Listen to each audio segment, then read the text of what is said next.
we're all here to learn and get some really great practical takeaways that we can go back to work with, but we're also here to have fun.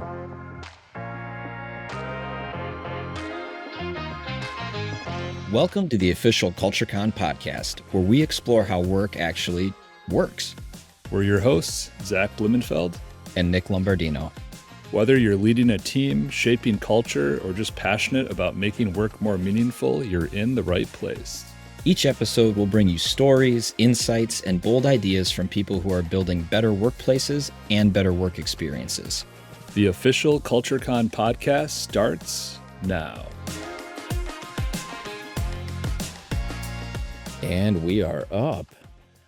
CultureCon 2026. Well, how'd you think it went, dude? I think that was the smoothest event we've ever run in the history of CultureCon, like I kept saying the entire week. Yeah, you're doing that really annoying thing where you're just staying positive the whole time. And it's really pissing me off because I'm superstitious. And I thought as soon as we admitted that things were going really smooth and really great, that something catastrophic was going to happen.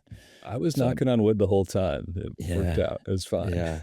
And I would always make you, like, every time you said something positive, I would have to follow up with just like the most unrealistic negative comment just to even out the situation. But now that it's over, you're right. I think that was by far the smoothest event we've ever had. So as event organizers, that felt really good. And then just the conference experience as a whole was something else. Yeah. Survey results are coming in. It's a lot of good feedback there. And I love seeing everyone's recaps on LinkedIn and Instagram and just hearing about everyone else's experience, because I feel like you and I don't get to experience the conference the same way because we're running around, but seeing attendees' recaps and all of them having a great experience is why we do it. It gives me the warm fuzzies. It was great. Yeah, and like for this episode, I think you and I will probably stay away from kind of like what the core content learnings were, but maybe just focus more on some of the moments that stood out to us. And just from like a pure number standpoint, what were the final counts? Total, there was about a little over 850 attendees, both in person and virtually. And then it represented over 21 different countries, which is really cool. In person, we had people coming from UK, Japan, Austria, almost all 50 states. I don't think there was anyone from Mississippi, so we got to focus on getting someone from Mississippi in the room. But besides that, everyone else is represented. So what would be the furthest? Japan is like the furthest travel, Yeah. you think? Yep, Dang. definitely. That's a long flight. And just want to give a huge shout out to Ryan G., who's the founder of Excitement Sessions and a member of Cove's Connection Crew. So Ryan was our virtual MC for this event, which was no small task, obviously, given the amount of individuals that were participating virtually. And the way we initially envisioned Ryan's role was somebody who could just be like a good steward of engagement and also just kind of help people orient themselves to the virtual experience. And I just feel like Ryan took it totally to the next level. So just from an inclusion standpoint, we had Ryan positioned in the main ballroom so that when he was on screen for the live stream attendees, it looked like he was right there in the room with everybody else, which I thought was really cool. But then what he did throughout the conference was he engaged with the sponsors that were physically at the event and kind of brought their essence and their swag and their personality into the live stream. And then when speakers were done presenting, he was inviting people over to the live stream so that they could do live Q&A. And there were a few times when I was popping into the ballroom and we were doing Q&A with the speakers who were still up on stage, Ryan would bring questions into the room, not only from the chat roll, but then we would actually put up on the big screen, like the live stream attendees, so that all the people in the physical room could see the live stream individual up on the big screens who was like asking the question in the moment. It was the coolest. And I was like, it's not just Ryan G. We obviously have Nick Balkowski and Kyle doing all of the AV and live stream production, which is like a huge operation. So I just remember kind of getting goosebumps thinking about all the things that go into something like that being possible, and just being super grateful for all three of them. So that was super cool. Yeah, that was awesome. Seeing the live stream displayed in the ballroom was really cool. And yeah, I feel like there's a lot of different like moments like that, like walking in the exhibitor hall and being able to see live our podcast studio. Big shout out to our friends at People Forward Network, Evergreen, and Motivosity. And then Dr. Rod Berger, storyteller in residence. It was so cool just to like be able to see that filming live as I was walking in the exhibit hall. So that live stream is really cool as well. Super cool. Super cool. Yeah, well, thinking about like how the conference kicked off, so we always do the evening before we kind of officially kick off conference programming. We always have like a pre-conference gathering. Usually there's some kind of happy hour.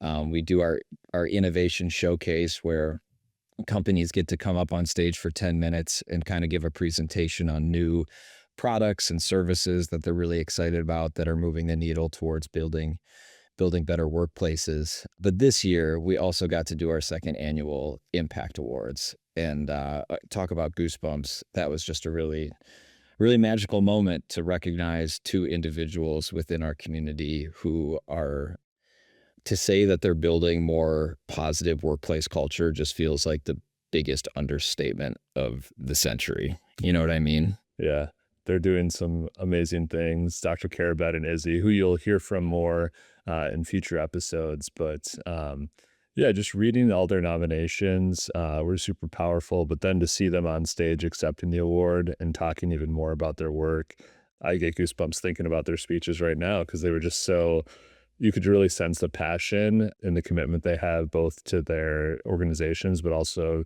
their team members and the communities that they work in. And I'm so grateful that they were nominated because I couldn't think of better winners for the awards this year.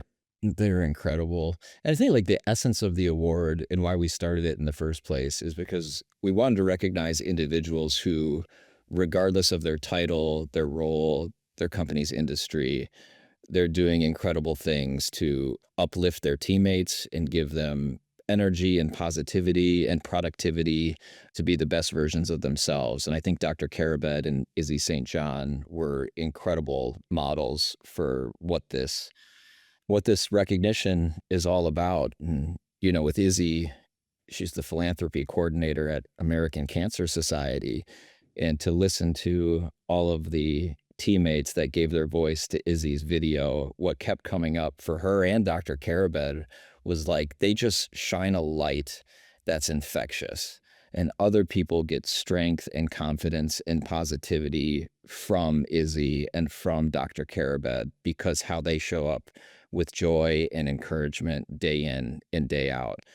And that just gave me like, not just as like a teammate of people in the workplace, but as a father, as a husband, as a friend, as a family member. It's like I listen to that and I'm just so motivated to want to try and have that be a part of my everyday being. So truly, even beyond work, those two individuals were an incredible inspiration to all of us in the room. Yeah, and I loved how, I feel like every year we find a way to level it up, and it's not us, it's like partners or the people themselves that come there. So this year, having the illuminating project, create those beautiful art installations around the winners, and then obviously bringing back P3 Media Works to capture the event and Culture Shape with the physical awards. It's a really special night, and it's a great way to kick off the event. Even for me, I get kind of nerves going into the first day of the conference with, hundreds of people in the room. So it's nice to have just like a little more laid back day. We got Dr. D with the pre-con and then the innovation showcase. And just you get to make some friends. The connection crew kind of leads you through an activity where like it's impossible not to make a friend in that activity. So then when you go into the first day in the welcome and it's a little overwhelming with so many people there, it's like, oh, hey, I know you. I met you last night. And you can start off the conference on a good note. Right. Yeah, speaking of things that help us overcome our nerves, you should tell the story of how we're lucky enough to become partners with the United States Tennis Association and how that led into our annual welcome video. Yeah, we'll link to the video in the show notes. If you want to waste 5 minutes and 2 seconds, feel free to watch that video. But that was probably the most fun I've had creating a welcome video. And growing up in a tennis family, playing tennis at the John Paulus Tennis Center on the west side of Madison, my mom Kathy really got me into the sport and played all throughout high school. And so when the United States Tennis Association reached out about partnering up, I was like, this is a dream come true. And so, yeah, we partnered with them this year. They have a game called Red Ball Tennis, which is just like they just want to spread the game of tennis. It's the healthiest sport in the world. Rob, who is one of our innovation showcase presenters, shared about all the like amazing statistics of how it makes you a healthier person, you live longer. Great sport. So we decided to make a video all about my tennis career. Some of it was true. Some of it was a little bit of a stretch, but yeah, we had a lot of fun going around Madison playing red ball tennis and actually setting up a red ball tennis court in our conference center at the concourse was pretty fun. I actually I was kind of stressed out one day and me and Darren Ike went and played like 15 minutes of red ball tennis and I just like completely was a changed person after that and walked out a lot happier. So that was really amazing. It works. Yeah, and we've talked about it on the podcast before, but one of the best things that the welcome video does for us selfishly is it gives us an opportunity to be super silly and then, record a video, act like idiots, show it to all the attendees before the conference kicks off as a way that kind of like not only tells the audience that like, hey, listen, we're not taking ourselves too seriously at this conference. You can show up as you are. But just for you and I too, it's like we often feel imposter syndrome if we get up on stage and we're feeling like we have to feign expertise or not be ourselves. So the video is always just like this great way for us to feel comfortable at our own conference. And for the case with the USTA in red ball tennis, we'll just tease what the premise is and hopefully it'll give people enough motivation to want to waste 5 minutes of their life. But our idea was like, oh, let's create a mockumentary about Zach getting back, let's just say getting back into the game as an adult, almost 30 for 30 style. So that was a blast. Yeah, yeah, that was a lot of fun. And I know that people come for our amazing speakers, and I would say this year was one of the best lineups and the best speaker ratings we've ever had. But I think they come back because of the connections they make and the experience, like red ball tennis at the event. So just kind of walking around the lunch hour at the longer table. That's always a highlight of the event. Tim Jones does such a great job organizing those in partnership with the Connection crew. And for those of you that don't know, the longer table is, a lunch or a dinner. And there's only one rule is you can't talk about work, which at a work event is really hard to do. Like Nick and I went to one in Vegas last year and the first question I asked someone was like, what do you do? And I was like, oh, wait, I can't ask that. And so had to switch in a different question and there's prompts at the tables. But yeah, I walked into the lager table room at CultureCon during the day one lunch. And yeah, people were just so talkative, so many smiles. And it was really a joy just to see all these people not talking about work for once and just getting to know people on a deeper level. So I think it's experiences like that I especially see in the LinkedIn recaps from attendees and people always asking, are you doing longer table? Are you doing mystery trip again? So it's always fun to see that. It is. It's such a great activation for deeper connection. And huge shout out to our longtime connection partner, Cove. So Cove is an organization that for conference organizers like us, it allows attendees to make really easy like badge scan connections with one another, and it uses AI in this really really cool way. But then Cove has also established this incredible connection community called the Connection Crew. So we're lucky year over year, conference over conference, that in addition to Cove's technology, we also have Connection Crew members come to our events and just be incredible stewards of connection throughout the event. They do connection activities sprinkled in. They help facilitate the longer table experience. They help get people out of the venue and explore our beautiful city of Madison, Wisconsin. So just wanted to give a huge shout out to the connection crew once again for knocking it out of the park, and just having them with us is always this nice level up. Yeah, yeah. I'm thinking of other experiences that happened at the conference, and I guess this isn't an experience, but the first thing that popped in my mind was Claude Silver, who was our opening keynote. She is the chief heart officer at VaynerX and Gary Vee's second in command, and I know a lot of people are big followers and fans of Claude's, including us. So having her on stage was pretty awesome, and I never thought at CultureCon we would have an impromptu karaoke session at a CultureCon opening keynote, but Claude made it happen. And there's people belting out Mr. Brightside, and I'm trying to think of some of the other songs, but there's like 5 attendees who were brave enough to just take the mic and start singing in the middle of the opening CultureCon keynote. And I feel like Claude just created that environment where anyone could jump in, and it was just super fun. And what a way to start off the conference. Because what was the prompt that Claude said? It was like sing a chorus or a verse from a song that you feel like somehow encapsulates your work. Is that what it was? Yeah. Yep. Yep. Yeah, right. Like Manic Mondays. Manic Monday. Yeah, Mr. Brightside, I think, was one of them. Who sings that? ELO? Can't remember who sings Mr. Brightside. The Killers. The Killers? Oh, dang. Yeah. I wouldn't have got Yeah. that. My favorite one was, I'm forgetting this attendee's name. She'll have to forgive me if she's listening, but she sang "It's a Hard Knock Life," and she sang it for a while. And like right when she was done with the anchoring chorus, she was just like, "And I don't work there anymore." And then passed the mic back. It was so pretty good. Mic drop moment. Mic drop moment. Yeah. No, that was super entertaining. And you're right. It was just like to have that be the first big presentation and illustrate to the attendees like, hey, we're all here to learn and get some really great practical takeaways that we can go back to work with. But we're also here to have fun and like get to know one another. And just like in a work setting, why can't we have a fun and engaging conference and be, productive at the same time? So that was super cool.